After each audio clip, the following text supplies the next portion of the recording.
normally the CPAC event is a time where like-minded individuals, come together, discuss the state of GOP party, discuss our nation's largest issues and how to solve them. So with that being said, Congressman, how do you think we've done so far? Well, I think that we are correct in embracing the America First values that are animating the conservative movement. When Donald Trump left the White House, the establishment tried to do everything they could in both political parties to reconstitute power. And I don't want the Republican Party to be the party that finds new lands to invade or regimes to topple or invites illegal aliens across our borders for the benefit of big business. I think we need to be for our people. We need trade policy that is for our people, foreign policy that is more focused. And so in a way, we've come out of the identity crisis that we were in following Trump's departure, and now I think we're ready to embrace the America First banner and to carry it to victory in the 2022 midterms. Exactly, and that's sort of the energy that you've seen over the past 3 days. Now, this conference kicked off, of course, after President Trump announced that he has a lawsuit now against big tech. That has been a theme from all the major players we've heard speak so far.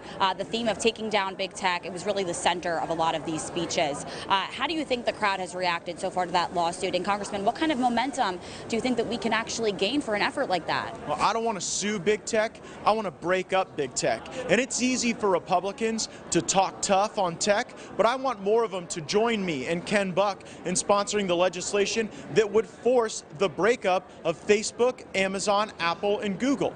People can complain about censorship all they want, but until we get more options and more platforms, we will never live in a country that embraces the values of the First Amendment. We can't just have a legalistic view of free speech. We need to have a culture of free speech. And frankly, right now, not enough Republicans are supporting our effort to break up big tech. And too many Republicans, especially in Republican leadership, they're just a controlled opposition. When they act like they're against big tech, it's like professional wrestling. It's not sincere. The sincere effort is the bipartisan effort to break these companies up. And if we don't do that, then we're just going to have to surrender to the technocracy, and that's not the America I want to live in. So true, so true. And I think that there was a reminder here this weekend that we need everybody to join in that fight, or we won't make it.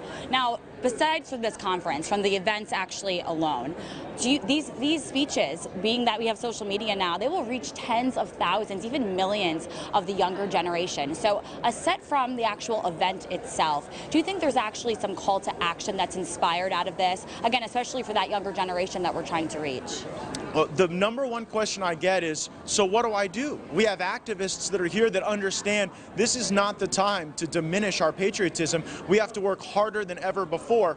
And I'm going to be giving a talk a little later today about the importance of mobilizing electioneering operatives. We as Republicans focused on why people vote, their paycheck, the future of their children. Democrats focused on how the votes were processed and in some ways how votes were laundered. And my belief is that we have to gain the technical competence and proficiency to have people on the ground in the major places where we know there is systemic fraud, in Detroit, in Fulton County, and then we have to follow all of the evidence in these investigations to determine what we can do to shore up our elections going forward. Exactly. So I guess we'll have to tune into that speech. Now, we also have the former president set to take the stage later this afternoon. We have those CPAC straw poll results also expected to be announced. So really, the 2024 GOP presidential race is on the spotlight here this Sunday. Congressman, do you care to make any predictions about those straw poll results? Well, Donald Trump is the leader of the Republican Party. I think every survey, poll, or question you would ask our activist base would give you that answer.